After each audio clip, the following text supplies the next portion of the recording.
In today's video, I'm going to teach you how to compress Google Photos storage.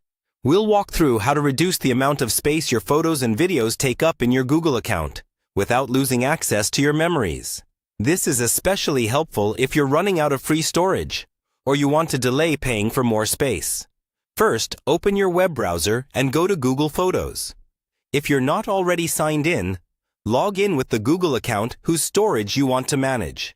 It's important you're in the correct account, especially if you manage more than one, because the changes you'll make apply only to the account that's currently signed in.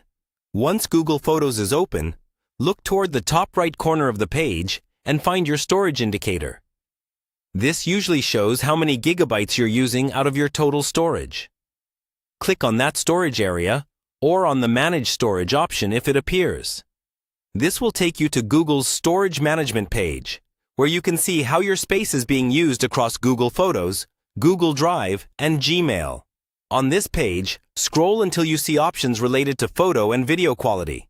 You may see terms like Original Quality and Storage Saver, or High Quality. Original Quality keeps every detail of your photos and videos, but it also uses the most space. Storage Saver, on the other hand, compresses your files so they're smaller, while still keeping them perfectly fine for everyday viewing, sharing, and printing in common sizes. To start compressing, choose the setting that uses less space, usually called Storage Saver or High Quality. When you select it, Google may offer a button to convert existing photos and videos to this compressed format. Click that option to begin the compression process. A confirmation message will appear explaining that this will reduce file sizes to save storage. Take a moment to read it so you understand that while quality is slightly reduced, your content will still be safe and accessible. Confirm that you want to proceed, and Google will start compressing your existing library in the background.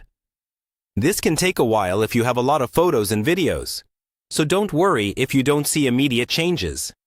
You can continue using your computer or even close the tab, and the process will keep running on Google's servers. After some time, return to the storage page and check your updated usage. You should see that Google Photos now occupies less space. From here on out, any new photos backed up to this account will automatically use the more efficient, compressed setting, helping you keep your storage under control.